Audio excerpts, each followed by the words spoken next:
Tervist sõbrad, minu nimi on Janno Peensalu, see on Karjase kohvi saade. Kõigepealt suur tänu kõikidele partneritele, kes seda kanalit on toetanud. Aastaid tagasi, kui ma alustasin oma köögilaua taga lihtsa telefoniga ja hakkasin jagama mõtteid, mis issand mu südamesse pani, rääkisin ma ka visioonist sellest, et ühel päeval ma tahan teha intervjuusid inimestega. Ja tänaseks ma olen saanud seda teha. Mitmed intervjuud, näiteks piiskop Märt Vähiga hiljuti rääkisime sellest, miks inimesed ei muutu.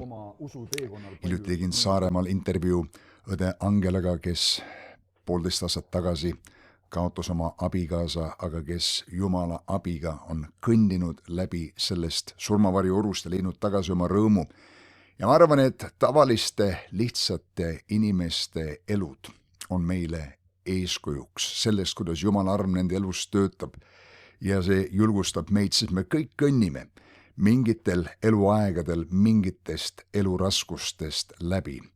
Ja Piibel ütleb meile ka, et me ei läheks loiuks, vaid järgiksime neid, kes usu ja pika meele tõttu pärivad selle, mis on tõotatud, ehk et laske teiste eludel oma elusid inspireerida. Me vajame julgustust, me kõik vajame julgustust. Piibel on selge selle koha pealt, et julgustage üksteist iga päev ja julgustuse sõnum on selge ja tugev kogu läbi pühakirja, eriti Uues Testamendis.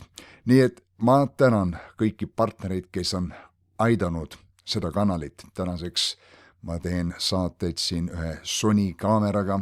Mul on visioon osta ka järgmine, et mõlemad 2 kaamerat oleksid võrdsed ja ma olen tohutult tänulik selle eest, mida issand on teinud. Ja mida issand teeb, ta tihti kasutab inimesi. Ja kõik, kes te olete tundnud oma südames, et olete tahtnud panustada, ma olen teile kõigile tänulik. Nüüd see on Karjase kohvi, siin tuleb ka kohvi juua. Ma just tegin omale ühe kohvikese ja sel hommikul ma tahan mõned mõtted jagada Apostlite tegude raamatust 10. peatükist, lugedes teiega salmist 44. Kus öeldakse niimoodi, kui Peetrus neid sõnu alles rääkis ja kontekstiks, et Peetrus on Korneliuse kojas kõnelemas, langes püha vaim kõikide peale, kes seda sõna kuulsid ja usklikud ümberlõigatute hulgast, nii paljud ehk juutide hulgast, kes olid tulnud ühes Peetrusega, ehmusid, et püha vaimu and valati ka paganate peale, sest nad kuulsid neid võõraid keeli rääkimas. Ja jumalat väga ülistavad. Siis Peetrus ütles, kas keegi võib keelata vett, et ristitaks neid, kes on saanud püha vaimu nõnda nagu meiegi. Selle loo kontekst siin on selles, et Iisraeli rahvas on oodanud oma messiat aastatuhanded. Pühakiri kuulutas ette sellest, et messias tuleb, inimene oli langenud ja langenud loomusega inimene vajas päästet. Juudi rahvas kujutas seda kõike alguses ette, et pisut teistmoodi, aga me teame, et pärast pikka 400 aastat prohvetlikku vaikust Kristus Jeesus tuli siia maa peale, Piibel ütleb, kui aeg täis sai, Jumal läkitas oma poja. Ja Jeesus läks ristile, see oli tema elu eesmärk, lunastada inimkond. Ja 3. päeval me teame, et ta tõusis üles surnuist. Ja enne kui ta taevasse läks, ütles oma jüngritele oodata ülemises toas, kuni neid ehitakse väega kõrgest. Me räägime siin pühavaimu tulekust. Ja pühavaimu tuleku eesmärk oli, et teha meid usklikke võimeliseks elama seda kristlikku elu. Me ei saa seda elada omaenda jõust. See ei ole lihtsalt mentaalne nõusolek või kaasas olemine, et see on tore ja sotsiaalselt ja moraalselt tore asi praktiseerida, see teeb elu paremaks, see teeb ühiskonda paremaks, vaid see on võita lahinguid enda sees ja väljaspool ja teha midagi, mida tegelikult inimlikult me teinekord ei suuda teha. Ja see on see, miks püha vaim on tulnud meie üle, et teha meid võimeliseks tegema Jumala tahet, täitma tema plaani siin maa peal. Kui püha vaim oli langenud jüngrite peale, juudi usklike peale, nad kuulutasid Jeruusalemmas, seal kogudus hakkas kasvama siis Juudamaal, aga nad kuulutasid peamiselt juutidele, sest juutide mõtlemises oli see arusaamine, et Jeesus oli juudi rahva õnnistegija. nende messias, nende päästja. Ja neile tulnud pähegi, et see võiks iial kuuluda kaugemale paganatele, mitte juutidele siis. Ja see lugu toob meid selle hetke juurde, kus paganad saavad püha vaimu puudutuse, saavad püha vaimuga ristitud, täidetud ja saavad õndsaks. Ja et see igavikuline Jumala plaan, et pääste kuulub ka paganatele, käima rulluks, on selles loos üks võtmeisik ja tema nimi on Kornelius ja Kornelius on näljane Jumala järele. Me teame, et oli juudi usku pöördunud Rooma mees ja see, et ta oli juudi usku pöördunud ja uskus Jehova Jumalat, oli hea, oli vägev, oli suur asi, aga see on piisav. Ta vajas ka püha vaimu väge. Ja tõepoolest ka juba John Wesley, metodisti kiriku rajaja, nelipühilased hiljem Azusa tänavalt ja nii edasi, ütlesid, et on kaks eraldi seisvat taevalikku kogemust.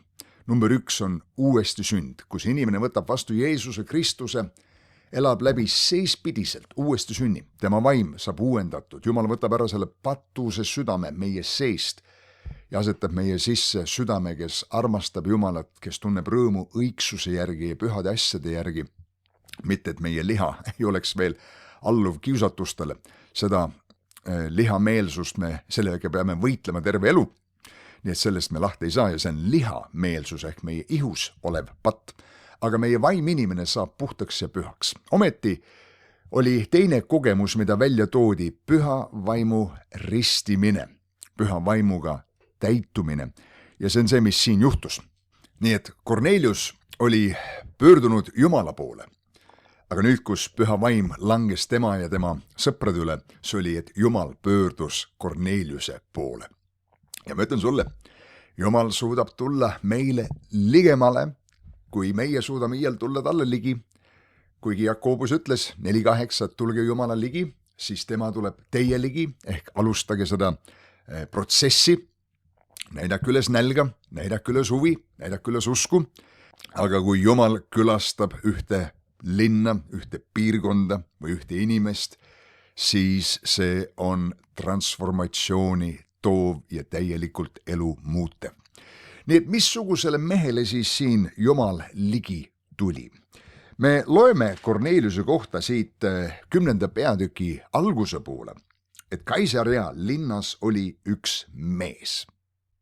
Ei öelda, et siin oli üks pühak. Siin ei öelda, et Kaisareas oli üks ingel, väärt igati Jumala kõrgemat kohtlemist, vaid siin oli üks tavaline, lihtne mees.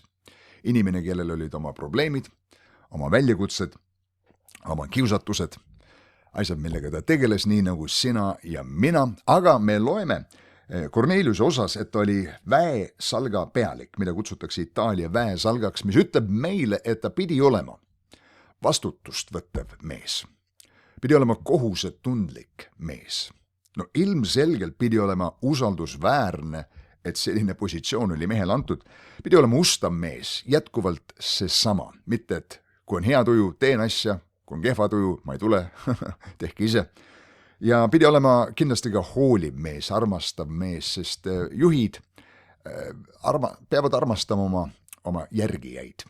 Selleks, et oma järgijaid aidata, on vaja neid ju esmalt armastada.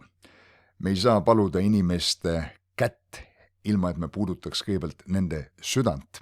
Ja John Maxwell ütleb, et inimesed ei hooli sellest, kui palju me teame, kuniks nad teavad, kui palju me neist hoolime.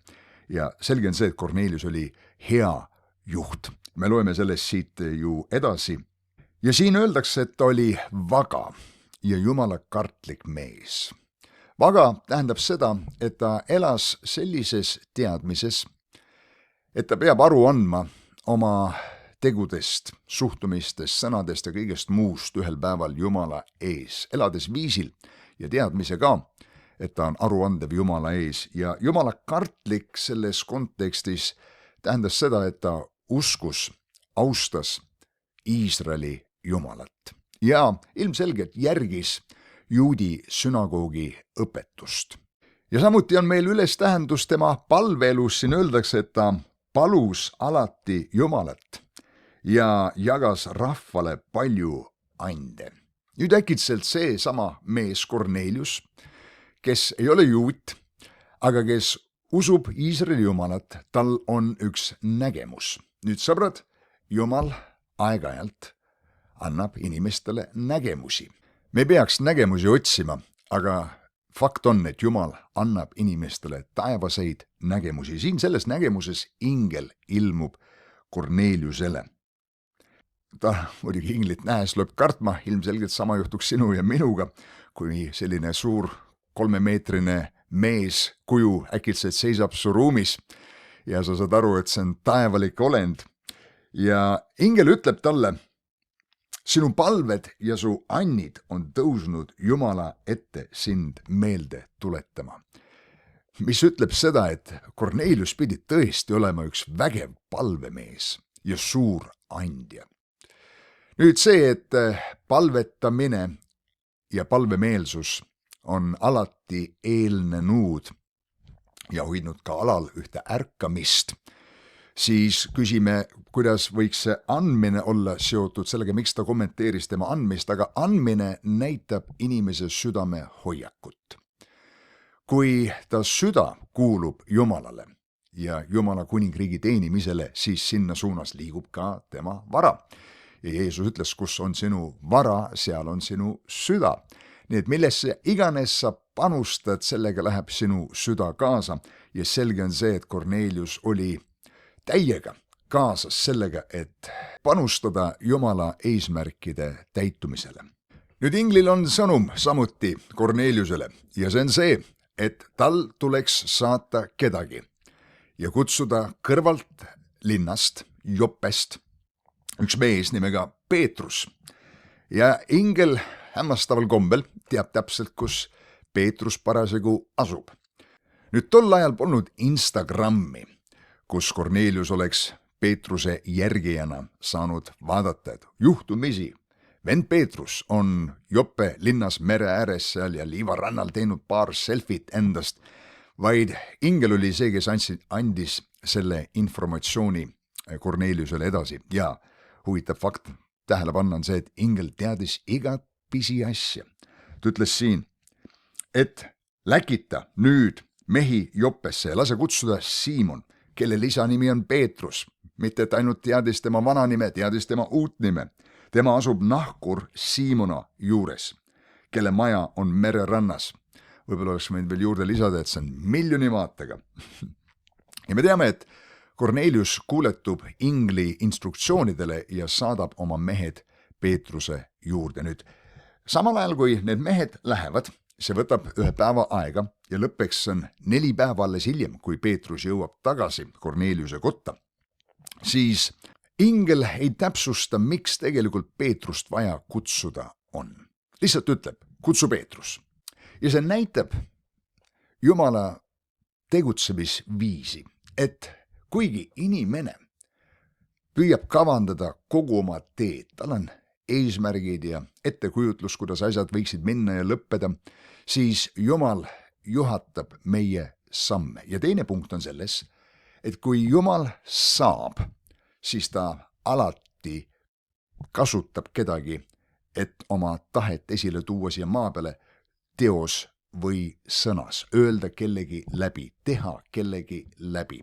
Nüüd on ajad ja hetked, kus Jumal meid isiklikult kõnetab, paneb midagi meie vaimu, meie südamesse, räägib meile, aga väga tihti Jumal adresseerib meid, ehitab meid, julgustab meid, kõneleb meie ellu läbi inimeste ja sellepärast on kerge sellest üle vaadata ja mõelda, et hei, see inimene, kes see suke on.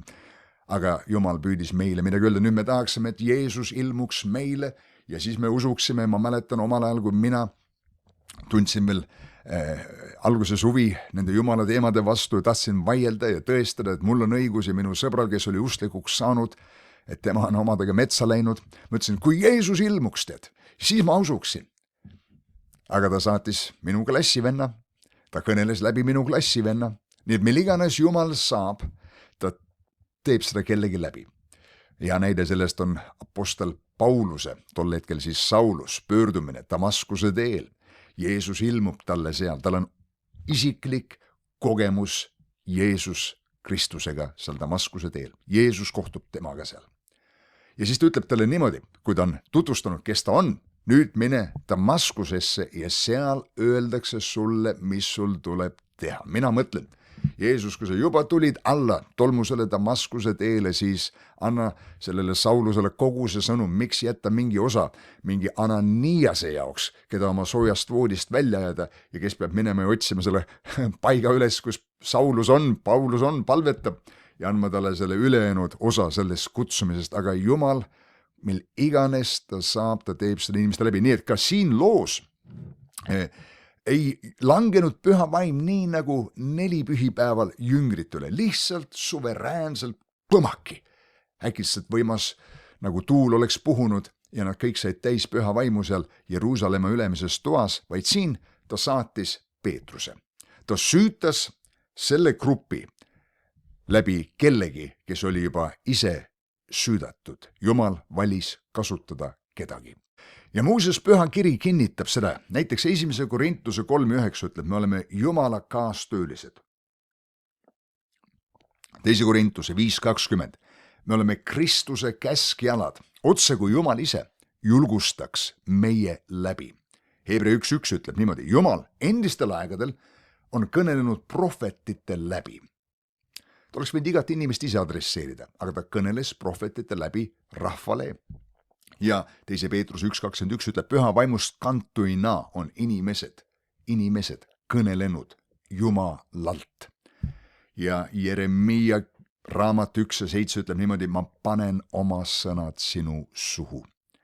Nii et kui sa palvetad, Jumal, päästa minu abikaasa, päästa minu lapsed ära, päästa minu linn, päästa minu sugulased, siis Jumal ütleb, hea meelega teeksin seda, aga ma pean seda tegema kellegi läbi. Oled sa valmis minema, oled sa valmis olema minu kanaliks? Aga muidugi ennem, kui Peetrus ja kogu see kamp jõuab tagasi Korneliuse kotta, on sealsamas Jope linnas see intsident, kus Peetrus läheb katusele palvetama. Ja mulle näib, et see võis olla midagi sarnast, et Peetrusel äkitselt oli väga tugev tung palvetada ja ma ei tea, kas sul on olnud selliseid kogemusi, kus sa tunned, et Jumal kutsub sind palvetama.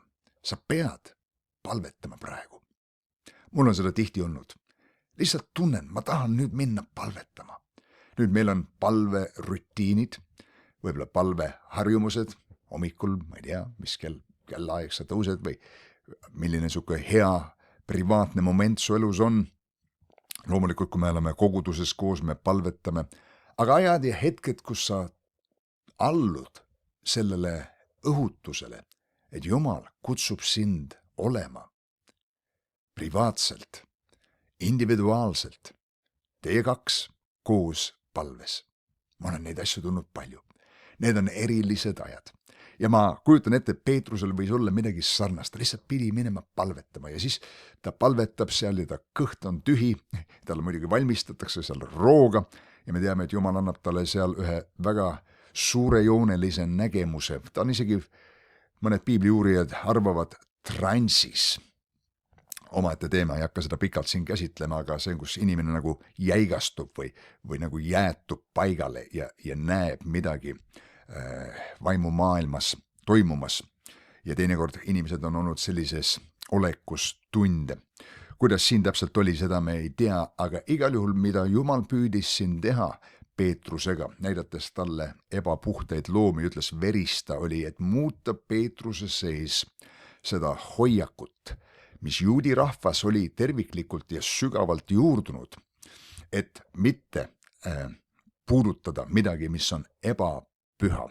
Sest Jumal tahtis järgnevaks ju tuua paganaid, keda juudid pidasid ebapühaks rahvaks, enda juurde, tuua kuningriiki, anda neile pääste. Ja ta kavatses seda teha juutide kaudu, ehk et juudid pidid laiendama oma evangeliseerimis ringi. Ja selleks, et see juhtuks, pidi Jumal kõigepealt muutma Peetruse meelsust, arusaamist. See oli suur paradigma nihe, et ka paganatele on seesama pääste, mis algselt tuli juutidele mõeldud. Ja muidugi paganate arusaamises oli see muutus vajalik selleks, et judaismist välja kasvanud kristluse kaudu tuleb õndsus ka paganatele. Nüüd, kui Peetrus jõuab sinna Korneliuse kotta, leiab ta, et suur hulk inimesi olid seal juba ees ootamas. Nimelt oli Kornelius kutsunud oma sõbrad, oma lähedased. Ja see näitas seda, et need inimesed olid ootamas, olid põnevil. Nad ei hakanud kogunema siis, kui Peetrus alles tuli. Kreekakeelne sõna siin näitab selgelt, et nad olid juba kõik kohal. Ja see meenutab mulle sarnast olukorda või tingimusi, nagu oli ülemises toas Jeruusalemmas, kus jüngrid olid oodanud isa tõotust. Ja on midagi, mis meeldib Jumalale meie ootamises. Kui me tuleme koguduse teenistusele tühja südamega, lihtsalt nüüd näidake, mida te täna olete siin ette valmistunud. No pange oma parim, tulistage, mis te saate. Ja me ei tule ootusega, et Jumal, mina tulen selle hoiakuga, et sina täna midagi teed minu suunas ja minu läbi, et mina saan olla kasutatud sinu poolt, et Jumal, sa kasutad täna minu pastorit ja neid töötegijaid, kes seal ees on ja ülistusinimesi ja kes iganes seal esile astub, et Jumal, sina tegutsed, mul on ootus, et sa tervendad, mul on ootus, et sa vabastad inimesed igasugustest sidumistest ja need, kes ei tunne Jeesus Kristust ja on täna teenistusel, kuulevad temast ja saavad päästetud ja annavad oma elu temale. Ja kui see ei tule sellise ootusega, siis see kahandab seda head atmosfääri, keskkonda, milles Jumal liigub. Me loeme, et oma kodukohas Jeesus ei saanud teha suuri imetegusid nende uskumatuse pärast ja nende austuse puudumise pärast. See respekt, see hoiak, et meil on tegemist Messiaga, tegi seda, et Jumala üleloomulik vägi ei saanud vabaneda. Nii sõbrad, kui me tuleme kokku, meil peaks olema alati ootus südames. Ja nemad ootasid seal ülemises toas püha vaimu ja siin Kornelius ja see kamp ootas, et kui Peetrus tuleb, midagi Jumal teeb märkimisväärset, sest ingel oli selle koosoleku kokku kutsunud. Ja tõepoolest, samal ajal kui Peetrus jutlustab evangeeliumi paganatele, kõik nad kuulavad seal Korneliuse tema sõbrad, äkitselt püha vaim langeb paganate peale. Nad saavad täidetud püha vaimuga. Me loeme siin või lugesime juba, et nad hakkasid rääkima võõrastes keeltes, isegi ümber lõigatud ehk juudid, kes oli Peetrusega kaasa tulnud, ehmuvad ära, et mida värki, paganad räägivad ka keeltes, võimatu, nad pole isegi veel päästepalvet ära teinud, nad pole veel noorte kristlaste klassist läbi läinud, pole ristitudki veel, mis pühavaimu ristimise ja väe täitmisest me siin räägime, aga see nälg seal kojas oli nii suur, see ootus oli vägev, et Jumal läks nii-öelda mööda, kui me kutsume seda meie endi poolt muidugi seatud korrast, et kõigepealt inimene annab oma elu Kristusele, saab ristitud ja siis me juhatame teda pühavaimu ristimisse, kui see on see, mida ta igatseb, loodetavasti, ja siin Jumal teeb selle esmalt. Ja siin on kasutatud sellist sõna, pühavaimu and valati ka paganate peale. Nüüd sa saad valada midagi välja, näiteks sul on kann, mul on siin tass, ma ei hakka seda kohvi siit välja valama praegu, mul pole seda kuskile valada, aga selleks, et seda valada välja või välja valada iseenesest on võimalik teha ära, aga selleks, et seda kuskil sisse valada, on vaja ühte astjat, on vaja, et see astja võimaldab sissevalamist, see ei ole kinni, et see ei ole juba täis midagi muud, et sa saad sinna sisse valada. Muuseas, kui püha vaimu isik tuli siia maa peale ja püha vaim nii-öelda valati välja, siis kreeka keeles on see aorist ehk viitab minevikus toimunud ühekordsele lõpetatud tegevusele ehk Jumal ei vala enam taevast rohkem püha vaimu välja, püha vaim on välja valatud, nüüd kus see sisse valatakse, kelle sisse see valatakse, sõltub astjast. sõltub näljasusest, sõltub meie ootusest, meie tahtest. Ja see on see, mis tõepoolest juhtus ka siin Korneliuse kojas. Need astjad said täidetud Jumala väega. See tõi täieliku transformatsiooni siia paika. Üks paganate kogudus sai rajatud. Ja sõbrad, evangeelium levis siit edasi ja see on levinud üle maailma paganlikes rahvustes, kaasa arvatud Eesti ei ole ju juudimaa, vaid on paganlik selles võtmes, kui me räägime juudi mõtlemisest. Ja evangeelium on jõudnud igale poole üle kogu maailma. Ja see sündmus mängis ühte võtmerolli selles ja Kornelius, kes oli näljane Jumala järgi, need astjad siin olid avatud Jumalale, mängis olulist rolli, et see siin aset leidis. Jumal oleks võinud oma vaimu välja valada kuskil mujal piirkonnas, kuskil mujal kohas, aga ta valis siin selle paiga, sest ta leidis siin avatud astjad. Sõbrad, kui meie astjad on lahti Jumala ees, vala minusse, usu mind, püha vaimu vägi valatakse meisse. Nii et Jumal ka täna otsib januseid astjaid, kellesse valada oma väge, imesid, tunnustähti ja terveks saamisi anda. Muuseas, 2. Timotuse kirjas on kirjakoht 2:20, kus öeldakse niimoodi, et suures majas ei ole mitte ainult kuld ja hõbe, vaid ka puuastjad ja saviastjad ja muist on väärikamaks ja muist on halvemaks tarvitamiseks, aga kui keegi nüüd iseennast neist puhastab, saab ta astjaks väärikama tarvituse jaoks ja on pühitsetud ning tarvilik oma isandale, kõlbuline igaks heaks teoks. Teiste sõnadega, astja, seanas korda ja küll ma valan sinusse. 1.